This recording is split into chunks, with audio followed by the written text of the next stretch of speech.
அவங்களுடைய ஆய்வு முடிவு இருக்கு இல்லையா, அது வந்து உலகத்தையே இன்னைக்கு தமிழ்நாடு நோக்கி திரும்பி பார்க்க வச்சிருக்கு அப்படிங்கிறது தான் உண்மை. என்ன அப்படின்னு சொல்லி பார்த்தீங்கன்னா, கல்வெட்டில் இருக்கிற எழுத்துக்கள், கல்வெட்டில் அப்படி என்ன சொல்லியிருக்காங்க அப்படிங்கிறது தொடர்பான ஆராய்ச்சிகளை நீங்கள் சமர்ப்பிக்கலாம் அப்படிங்கிற ஒரு கருத்தரங்கத்தை தான் நம்ம தமிழ்நாடு தொல்லியல் துறை வந்து நடத்திச்சு சென்னையில்.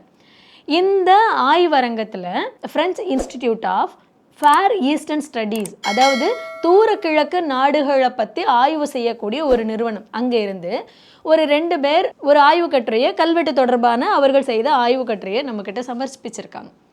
அதில் அவங்க என்ன சொல்கிறாங்க அப்படின்னா, 2024 நாங்கள் எகிப்தில் இருக்கிற வேலி ஆஃப் கிங்ஸ் அப்படிங்கிற அந்த மன்னர்களை அடக்கம் செய்திருக்கிற கல்லறைகள் நிறைந்திருக்கிற அந்த பள்ளத்தாக்குக்கு போனோம்.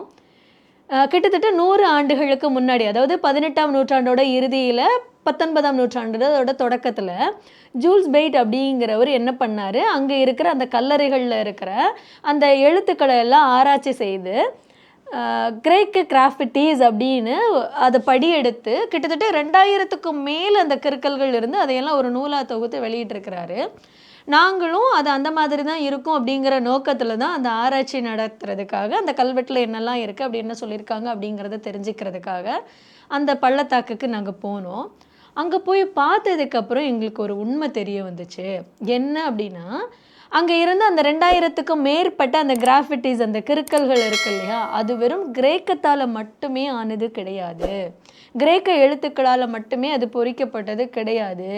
இந்தியாவில் பழம்பெரும் காலத்தில் பயன்படுத்தின எழுத்துக்களும் அந்த கல்லறைகளில் இருக்குது அப்படிங்கிறது எங்களுக்கு தெரிய வந்துச்சு.